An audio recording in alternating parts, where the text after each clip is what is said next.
Yo, what is up YouTube? In today's video, I've got a special one for you. It took me a while to make this video, and I will tell you why. In today's video, I've got the brand new Lenovo Legion Go 2. Is it worth it? Let's find out. Once again, I'm Cameron, and this is Gamer vs. Tech. Something that was real.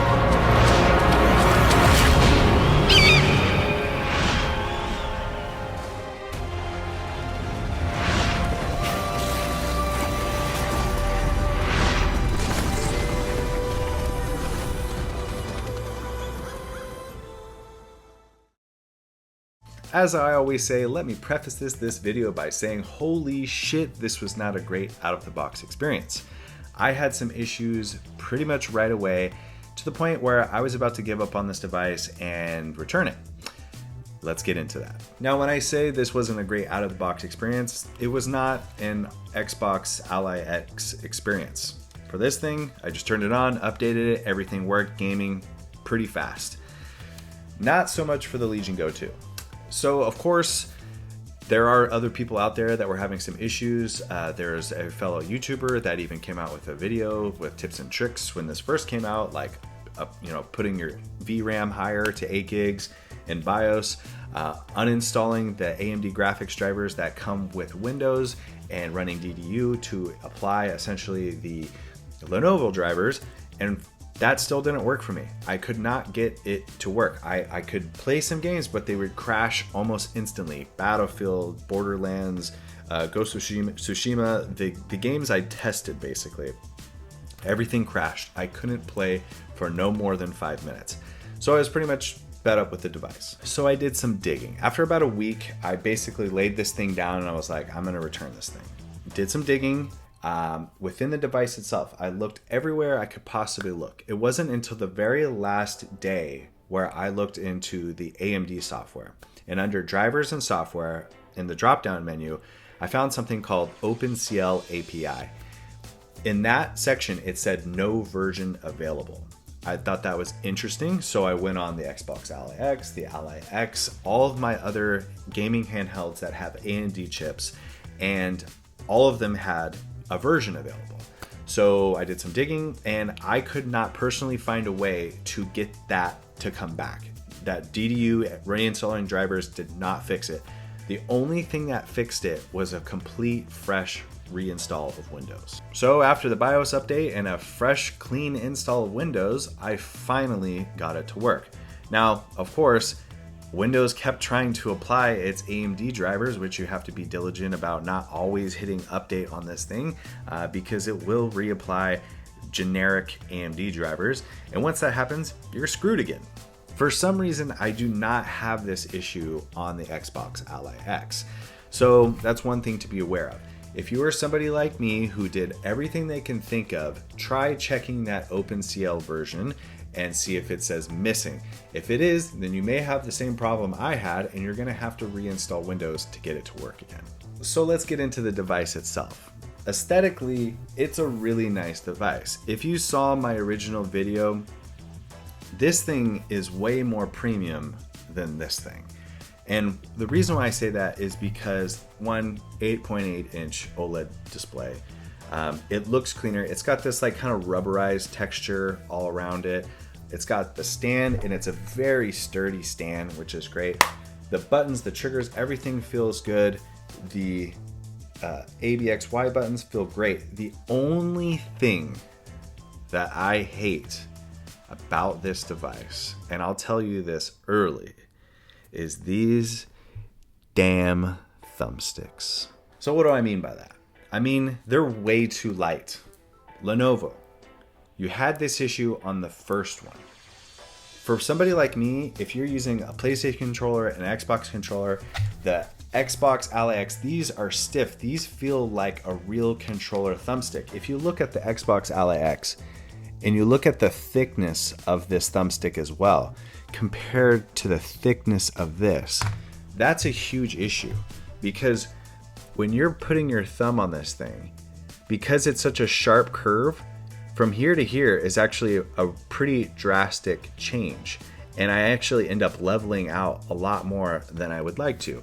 Combine that with extremely light thumbsticks, not my favorite thing. But other than that, the trackpad's really nice. Everything else seems fine.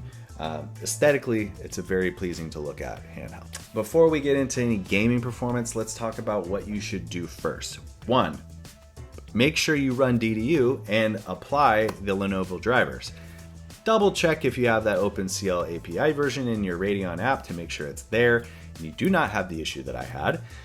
Turn off core isolation. We do that on all of our handhelds because it helps us squeeze out a little bit of extra performance. Make sure you go into BIOS and set the VRAM, which is set at 2 GB, and set that to 8 GB.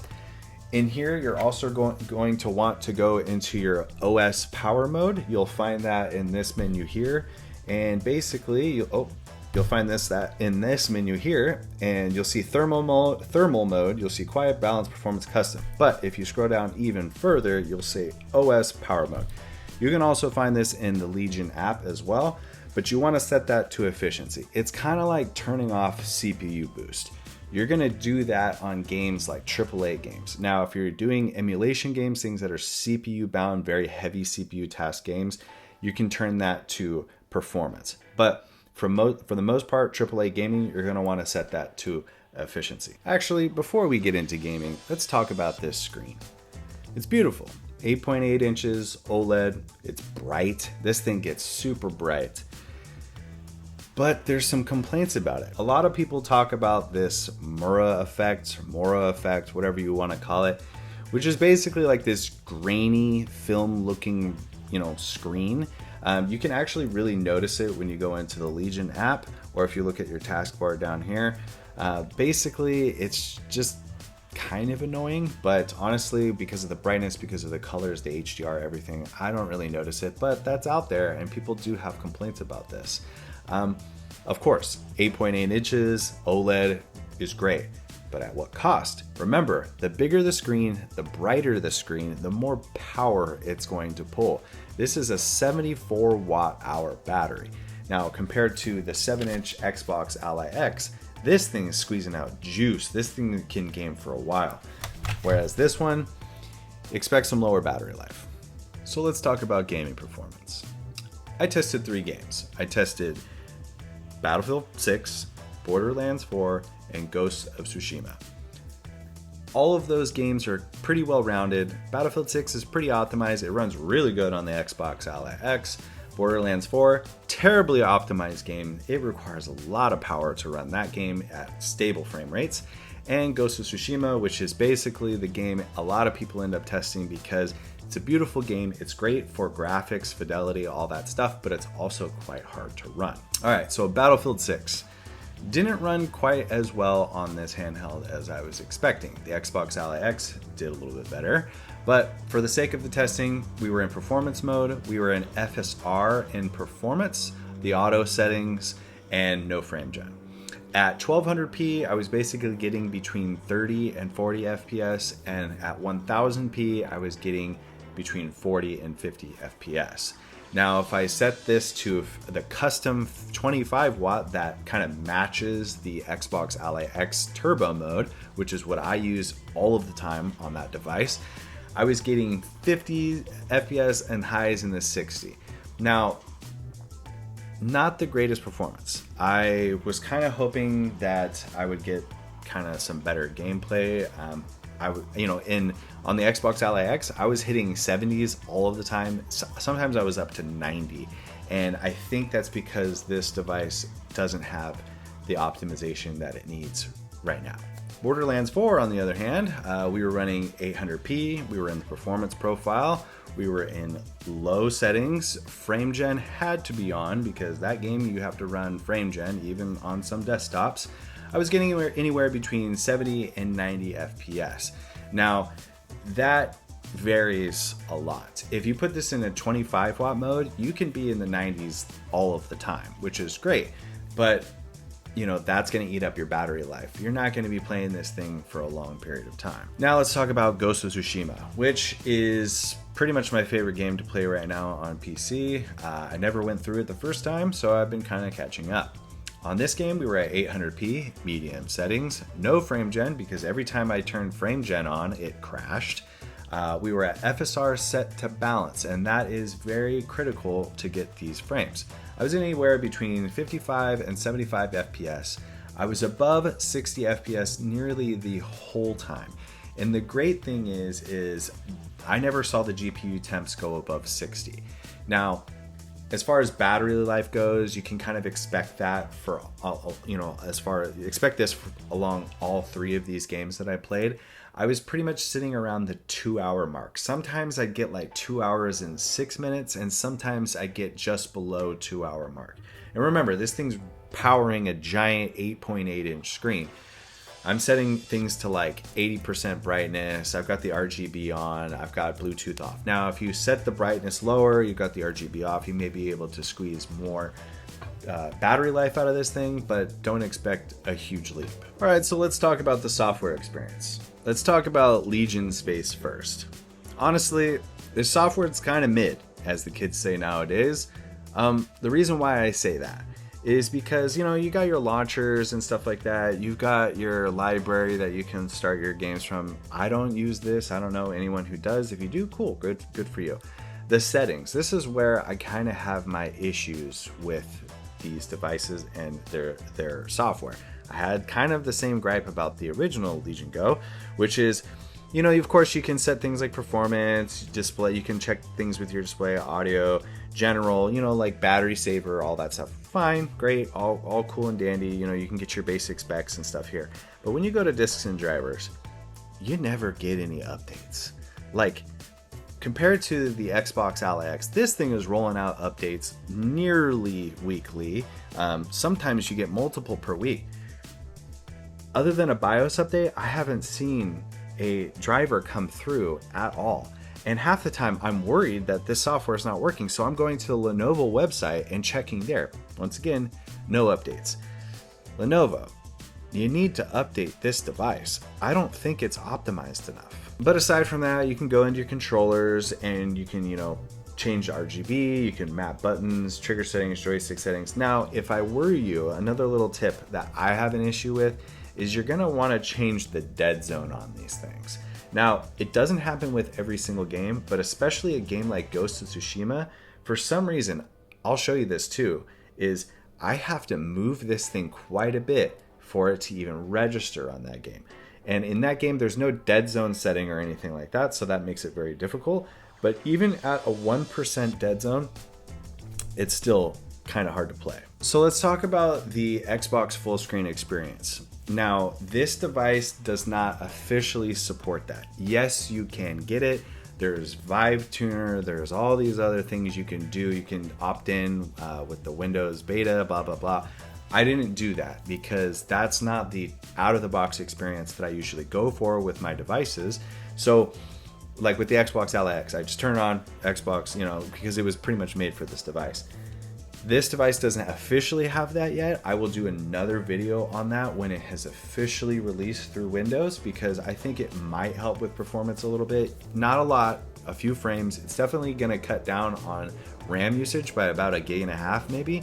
But as of right now, there's no official support for it, but you can get it with a little bit of tweaking. Now, let's talk about my likes and my dislikes. Let's start with my dislikes first. Tied for number one is those thumbsticks. For how thin they are and how light they are, this was not a good decision. Hands down. Any other device, the freaking Nintendo Switch thumbsticks have more resistance than this.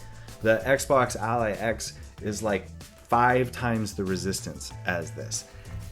I need more resistance in my life. I'm way overcorrecting in my aiming and everything else. And with how thin these thumb caps are, it messes with my aiming. It could just be me, but I have tried adjusting my fingers. I have tried everything I possibly can. That is a no-go in my book. This is in fact the reason why I picked up my original Legion Go maybe 10 times, and it is sitting in my garage as we speak. I hate that device because of these thumbsticks. Some people obviously don't find an issue with it, but for me, who uses controllers, all the time, That's not going to happen. And because I say that, I really hope that Handheld DIY, if you're listening, makes tighter thumbstick modules like they did for the OG. Once those came out, that was a game changer. I really, really, really hope you guys make these. Please. Another dislike of mine is just the driver and optimization going on here. I can tell this thing is not being fully utilized. For some reason, games are crashing. They're not getting the same FPS as the Xbox Ally X with essentially the same APU running the same wattage. Even if I hook it up to an external monitor running 1080p on both devices at the same wattage, this thing does not perform like the other does. But other than that, I really like this device. It's just those two things that kind of makes me be like, I'm gonna pick this one up today. Now I know it sounds like this thing's catching fades, and honestly, it's still on the fence. I may return this thing. It's because I haven't seen those drivers from this device. I can get past the thumbsticks. I'm starting to learn a little bit more. I just have to not pick up a PlayStation controller for a couple days, but I can get past that. But because this thing's underperforming, I'm having an issue. Now, let's talk about some legs. Aesthetically, it's a really nice to look at device. It is heavy. It's definitely heavy, and you have to get used to holding this thing. You may get some hand cramps. I have giant hands. This thing still gives me hand cramps. But aside from that, aesthetically it looks nice. I like the tasteful RGB. It's not like, doesn't have like big old giant symbols and stuff like that out here. I love the texture of the device. It gives it like a little bit extra grip. Now, my favorite thing about this device is the ABXY buttons, because they feel like real controller buttons compared to the Xbox Ally X, which they did a decent job other than the fact that this thing's plasticky and it creaks and stuff like that. But listen to these buttons. It's like a toy. Nah. Xbox or ROG Ally, Xbox Ally X, whatever, by Asus. No go. I really like the ABXY buttons here. I love everything about this device other than the fact that these thumbsticks are trash. Now, the last thing I want to talk about is the must-have accessories that you need to get for this device to have a better experience. And that is three things. One, get a screen protector. You're always going to want to protect your devices, because if you got a kid like mine who likes to smack everything with sticks, probably a good idea. Now, number two, they make a bunch of these, but you're gonna want to get yourself some of these. Now, these are the official Lenovo Legion thumbstick caps. They allow for a much shallower thumbstick cap because these things are like paper thin, but because they're a little bit thicker on the edge, it allows me to kind of fine tune my aiming a little bit more. It does add a little bit of height, but not like those other crazy ones where it's like millimeters difference. I don't know why you would use those. But this allows me to kind of match the Xbox Ally X thumbstick thickness, which really honestly truly helps me kind of fine tune my aiming a little bit more. Once again, these are the official Lenovo Legion ones, but they make a bunch of other brands make some too. Now, lastly, the other thing you want to get is this cheap TPU case that you can buy on Amazon. I've seen them on AliExpress and everything. Why do I say that? Honestly, it's not because of dropping the device. If you drop this device with this thing on, it's still probably going to break. But lastly, it actually adds a little bit of thickness to the side of the device, and it helps with the hand cramps. It really honestly helps me. It has better ergonomics because it's just adding a few millimeters of thickness where it needs to, where it rests in your palm, and it allows me to play this device a little bit longer. That could just be me because I have big hands, but for some of you I know out there have said this really does help. So here it is with all the accessories on it. Don't mind the fingerprints, but it looks good. I mean, that looks like a regular joystick there. And then, like I said, this actually adds a little bit of extra comfort to make this thing a little bit more manageable when holding it up. I mostly play these when I'm laying in bed, on my back, and my arms and my hands will cramp if the weight of this thing doesn't sit properly in my hands. I can hold this thing for hours. So there's my shorter but sweeter review on Lenovo Legion Go 2. Is it worth it though? $1,400, so basically $1,454 after tax at Best Buy in US dollars. Not right now. Next year, I'm sure this thing will probably drop a ton, and it'll definitely be more worth it then, because it's probably going to be better optimized. It's going to have newer drivers, BIOS updates, and all that stuff that might fix the performance. But right now, if you've got an Xbox Ally X, I think that's the better device. If you've got the original OG Legion Go 1, I don't think you really should upgrade. I mean, if you really want the OLED screen, cool, great, good for you, that's fine. It's not a huge performance boost, so don't expect that. You're definitely going to get some better battery life. But that being said, it's not as optimized. I've seen some videos and people saying that you're really not going to get that much performance out of it. So if it's really comes down to the screen and you really have to have the newest device, fine. But is it worth that almost $1,500 price tag? Not in my book. And that's a hard book to get into. It's just because it's not there yet. It's not where it needs to be. I'm sure I'm going to catch a bunch of hate for that, but I'm being honest, especially with my experience. My experience is not like everyone else's experience, but speaking on my own behalf, I didn't have that great of an out-of-box experience, and I almost wanted to get rid of this thing week one. So take that for what it is. So who is this device for? This device is for somebody who has $1,500 sitting around and they don't care about spending it, who doesn't have another handheld, and wants a giant 8-inch OLED display. Now, if you want to spend less money on a 7-inch handheld that performs much better and has way better battery life, the Xbox Ally X. But considering that this is the first device right now with the screen like this, it's kind of hard to find a competitor right now. So thanks for watching my video.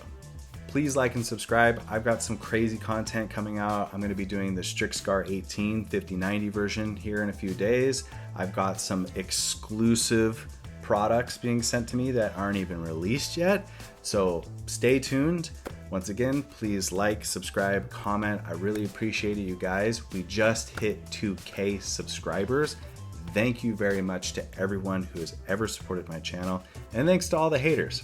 Love you too. Once again, I'm Cameron, and this is Gamer vs. Tech.